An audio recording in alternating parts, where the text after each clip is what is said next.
guys, everything new under the sun. This is the second part of the Gad the Seer series, I guess you would say.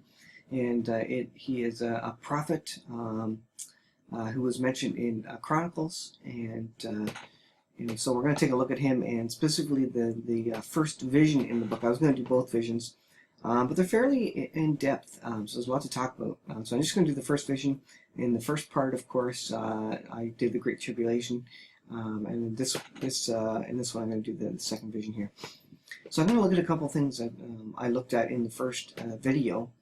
Just to recap, if you didn't watch the first video, check it out. The Great Tribulation, which happens to be chapter 14, whereas the first vision is chapter 1 in Gad the Seer, the translated book. But anyways, we're going to go over some briefly some things that I mentioned there, just to catch up to where we are. So, who is Gad the Seer? What is a seer? And then, what does he say about the end times? That's where we get into the vision. So this is from Wikipedia.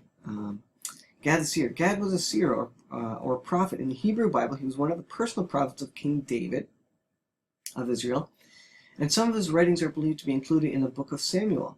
He is first mentioned in 1 Samuel 22:5, telling David to return to the land of Judah. So he was a servant, a seer, a prophet of David, and in the time of King David, obviously. So where am I getting this? I'm getting this from the ancient Book of Gad the Seer, and this is a book put together by Ken Johnson. He is a great scholar, great theology guy, theologian, and he really gets at the history, at the background of the books, and gives great commentary. So we're going to look at some of that. And you can find this on Amazon.com, Amazon.ca. I got it off.ca because I'm in Canada. And I think it's about $10 Canadian or something. So as an ebook. So a great source for sure. So definitely go pick it up. So Gad the Seer book, it has, like I said, 14 chapters. And the first and second chapters here, you can see the first and second vision. So I'm going to talk about the first chapter, the first vision. And of course, in the original episode that I did, the original video, I spoke about the Great Tribulation. So let's get into it. Now, I'm going to read sections of it here. I'm not going to read the whole thing, but definitely read the whole thing. It's quite interesting. There's a lot of interesting parts, and reading between the lines as to the meaning of things. It's pretty interesting if you have the whole picture of kind of Bible prophecy and the Bible in general, actually history, the plan of God, the plan of salvation. You really see this coming out where it's describing the world, sin, good, holy, unholy, God, Satan, in not poetic terms, but in terms that you can understand by reading the text. Basically, you'll put one and one together, basically. So let's read through it, and then we'll get to the commentary of the sections I read specifically. The first vision, and this was written about 1002 years before Christ. In the 31st year of King David's reign in Jerusalem, which is the 38th year of David's reign, the word of the Lord came to Gad the Seer in the month of Iyar, and that is April, May, on our Gregorian calendar, near the stream of the Kidron Valley, saying, Thus says the Lord, Go, be courageous, and stand in the midst of the stream, and cry in a great voice, Tarry and hasten, tarry and hasten, tarry and hasten, for there is still a vision for the son of Jesse, King David. And during the cry, face the eastern gate on the east side of the city, and stretch forth your hands toward heaven. And I did exactly what I had been commanded to do. And it came to pass, when I finished crying out, I opened my eyes and saw a yoke of oxen led by a donkey and a camel, coming up from the Kidron stream, the donkey on the right side of the yoke, and the camel on the left. And a great voice, like the roll of thunder, was following them, crying with a bitter voice, Seer, seer, seer, there are four mixtures that confuse the people of the Lord. For the impure and the pure have been mixed, and then impurity took control over purity, and that does not sound like our world the way it is right now. A mixture from Seir, Edom, to rule over them, to increase power over and betray a righteous doer, to destroy holiness, to crown wickedness, to set up impure matters in the guise of purity. And this day and age, I would suggest that right is wrong and wrong is right, and that's just what people believe. And it's in the guise of doing things lovingly and correctly. The whole world thinks it's correct, but basically God's word is flipped on its head, and all the good things are bad things, and all the bad things are good things in this world. The moon kingdom here. And after the voice, a great quake occurred that shook over the impurity and blew the donkey and the camel into the moon with a stormy wind. And the moon was opened and looked like a bow, a semicircle, and both her points reached toward the ground. And so you can see the moon in the bow, and that's related to the kingdom of God on earth. Verse 13, and lo, the sun came out of heaven in the shape of a man, with a crown on his head, carrying over his right shoulder a lamb, despised and rejected. And isn't that the Lamb of God, despised and rejected? And on the crown, on his head, 3 shepherds are seen, shackled with 12 shackles, and these shackles were of gold, plated with silver. And the voice of the Lamb was heard, great and dreadful, like the voice of a lion, roaring over his prey. Woe unto me, woe unto me, woe unto me, my image has been diminished, my refuge has been lost. My lot and my destiny has turned me over to my spoilers, and I was defiled until evening by the touch of impurity. And that's when he died on the cross. He took on all our sins and died for you and I. And that is the gift of salvation, that he gave his life for you and I, so that we could be one with God. We could be in commune with God, with a holy God, more specifically. And it came to pass, when the voice of the Lamb ceased speaking, lo, a man dressed in linen came with 3 vine branches and 12 palms in his hand. And he took the lamb from the hand of the Son, and put the crown on his head, and the vine branches and the palms on his heart. And the man dressed in linen cried like a ram's horn, saying, What are you doing here, impurity? And how did you get here, impurity? That you have carved yourself a place to combine impurity with my covenant, that I have set with my vine branches and palms. And I heard the lamb's shepherd saying, actually, I think that's part I cut out there. I didn't want to get into the that section there. Let's see. I want to move on down to, well, let's read, well, Gad tells David his vision that he saw, which is, part of what we read. Obviously, I cut a bit out here. And like I said, I only want to cover a few sections, but definitely go read it. So let's start looking at the commentary here. 2 years before David's death, God ordered Gad to go and stand halfway between the eastern gate and the Mount of Olives. Gad did this, and he received a vision from God. To completely understand this vision, we must first understand that there are 9 sections in the vision, and not all that we spoke about, but the 9 are, donkey and camel appear. God's voice talks about the mixtures. Donkey and camel blown to the moon. Vision of God and the Lamb. The angel appears. The Lamb speaks. God speaks. The Lamb destroys the donkey and the camel. The song of the Lamb, and God speaks, which I guess is 10 actually there.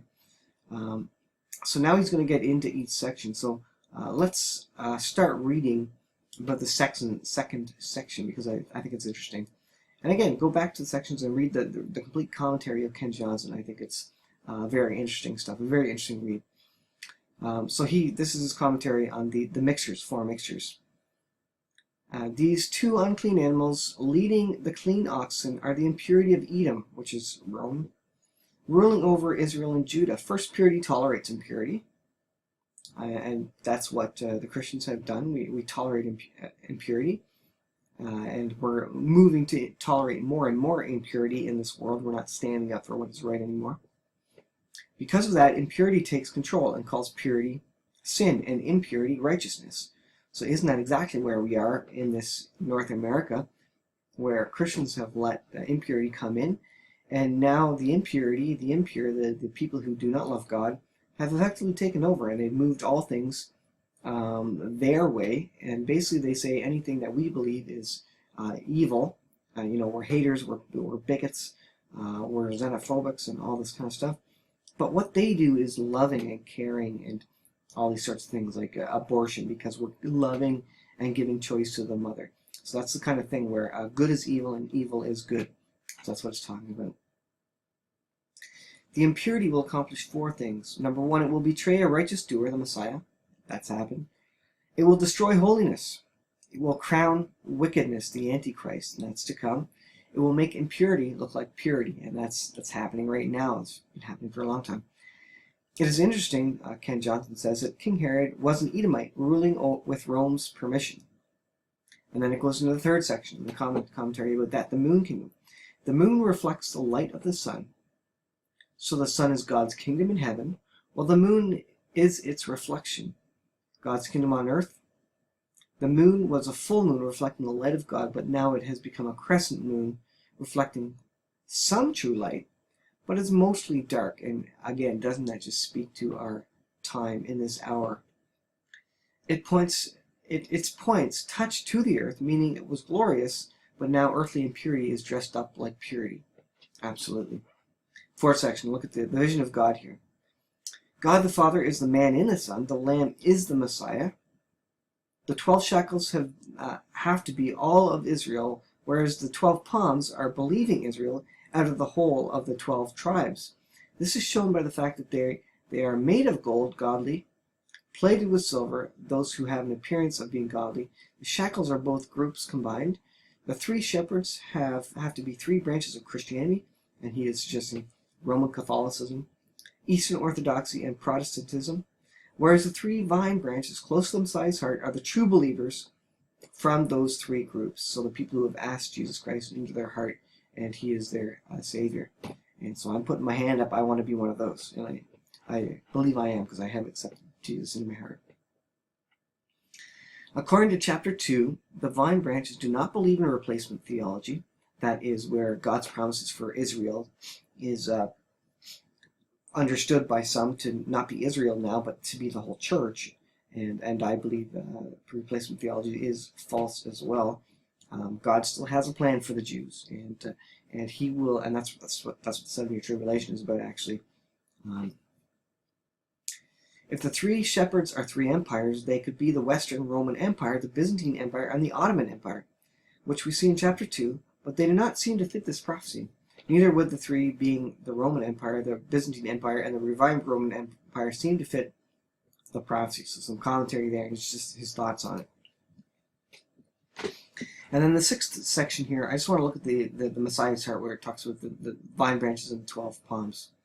The 3 vine branches and 12 palms are the pure part of the 3 shepherds and 12 shekels that the Messiah holds dear. His covenant with them is the Old Testament and the New Testament. The Messiah has a covenant with them, and we learn in the Song of the Redeemed that they are branches and palms. So the 3 vine branches must be the pure Christians from those 3 shepherd groups, and the 12 palms must be pure of the 12 shekels. The 3 shepherds are Roman Catholicism, Eastern Orthodoxy, and Protestantism, and the 12 shekels must be the 12 tribes of Israel. So again, interesting thoughts here from Ken, speaking about what he believes this means and refers to. So that's pretty interesting. And again, it goes on, and he has a lot more commentary here. The section, I think, part of which we read was speaking about the gate of intelligence. And he wrote just down here as just an add-on here. The true gate of intelligence, or the true way to have a personal relationship with God, is confused by the distraction and apathy of the sheep. And again, doesn't that speak to today's world?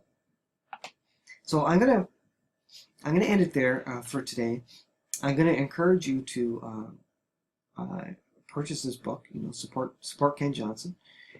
And next week, Lord willing, as they say, I'm going to look at the second vision, and we're going to go through that. And what does the second vision involve? So the second vision speaks of the regathering, saints to be with God. It speaks of the millennial kingdom, a reign of Christ with us on earth, where we are priests and rulers with Christ. So that's going to be exciting. And it speaks about replacement theology and also the judgment of Rome. So we can look forward to that in the second vision. That would look at. So thanks for watching, guys. Again, you can purchase this book off Amazon.com.ca. I'm not being paid by Ken Johnson or anything. I just think it's a good resource, and he has really good commentary. And he also has a YouTube channel, so go check him out on YouTube and subscribe to him. So I think it's pretty fascinating stuff. Purchase the ebook yourself. read through it. There's a lot more commentary I didn't cover, and a section of even the first chapter that I didn't cover about the first vision. So definitely check that out. And yeah, that's it. So I will leave it there, guys. Thanks for watching. Check out the Great Tribulation, part 1 of the series, if you didn't already. And as always, we will see you in the next video. Over.